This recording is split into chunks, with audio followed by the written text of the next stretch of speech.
Hi అందరికీ ఈరోజు మినప్ప్యాలతో జంతికలు ఎలా చేయాలో నేను చూపిస్తాను. ఫస్ట్ అయితే ఒక కప్పు మినప్ప్యాలను అయితే సిమ్లో లో ఫ్లేమ్లో పెట్టేసుకొని బాగా ఫ్రై అయితే చేసుకోవాలి. వీడియోలో చూపిస్తున్నట్టు చాలా సిమ్లో పెట్టుకొని అయితే చేసుకోవాలి. ఇదంతా చల్లారాక పౌడర్ అయితే మిక్సీ పట్టుకోవాలి. ఇలా జల్లెడ పట్టుకోవాలి. మనకు పిండి వచ్చేసి చాలా సాఫ్ట్గా రావాలి. సో ఇలా అయితే జల్లెడ పట్టుకుంటాము. తర్వాత ఈ వేస్ట్ పడేస్తాము.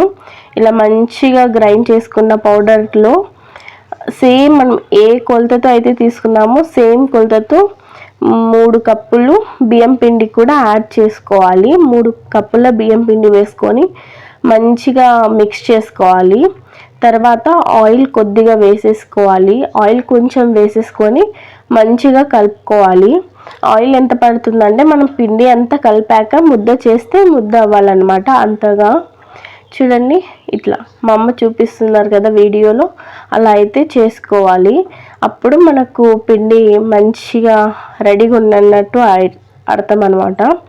దీంట్లో 1 టేబుల్ స్పూన్ 2 టేబుల్ స్పూన్ కారం, 1 టేబుల్ స్పూన్ సాల్ట్ వేసుకోవాలి. కొంచెం వాము చేత్తో మెదుపుకొని వేసుకోవాలి. వాము కూడా వేసుకుంటే చాలా మంచిది. జంతికల్లో తప్పకుండా వేసుకోవాలి. ఇవి 3 ఐటెంలు వేసుకొని మంచిగా మిక్స్ అయ్యేలాగైతే కలుపుకోవాలి. ఎవరైనా మన ఛానల్ని కొత్తగా చూస్తున్నట్టయితే ప్లీజ్ లైక్ చేయండి, షేర్ చేయండి, సబ్స్క్రైబ్ చేయండి. దీంట్లో అయితే వేడి నీళ్ళు ఏం అవసరం లేదు. నార్మల్ వాటర్ ఉంటాయి కదా, అవైతే కొద్దిగా వేసుకుంటూ అయితే మనమైతే కలుపుకోవాలి. మరి ఒకేసారి ఎక్కువ వాటర్ వేసేసారు, మనకి ఇది చపాతీ పిండి లాగా కన్సిస్టెన్సీ అయితే రావాలి. సో కొద్దిగా వేసుకుంటూ అయితే మంచిగా కలుపుకోవాలి. ఈ పిండి ఇదో ఇలా నేను చూపిస్తున్నట్టు వీడియోలో వచ్చిందంటే పర్ఫెక్ట్గా వచ్చినట్టు అనమాట. సో ఇప్పుడు పిండి అయితే రెడీగా ఉంది. జంతికలు అయితే వేసేసుకున్నాము. ఒక ప్లేట్ మీద ఒక పేపర్ పెట్టేసుకొని మంచిగా ఆయిల్ అప్లై చేసుకోవాలి. మన జంతికలది ఉంటుంది కదండి, దీనికి కూడా మంచిగా ఆయిల్ అప్లై అయితే చేసేసుకోవాలి.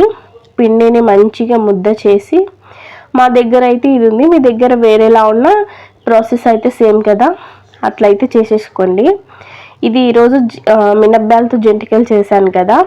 నెక్స్ట్ శనగప్యాల పొడితో కూడా వీడియో చేసి పెడతాను. తప్పకుండా చూడండి, లైక్ చేయండి. ఇట్లా చిన్న జంతికలు అయితే చేసేసి పెట్టుకోవాలన్నమాట. తర్వాత పక్కనైతే ఆయిల్ పెట్టుకోవాలి.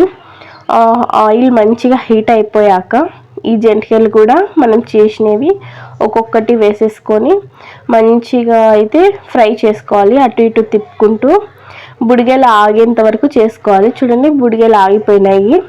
ఇప్పుడు మనది పర్ఫెక్ట్గా అయినట్టు. ఈ జంతికలు అయితే పక్కకు తీసుకొని మిగతావి కూడా సేమ్ అలానే చేసేసుకుంటే చాలా క్రిస్పీ అండ్ స్నాక్స్ ఐటెం జంతికలు అయితే మినపప్పుతో చాలా హెల్త్కి మంచిది రెడీ అయిపోయింది. శనగపాలతో కూడా ఎలా చేయాలో నేను వీడియో పెడతాను. Thank you for watching. Bye bye.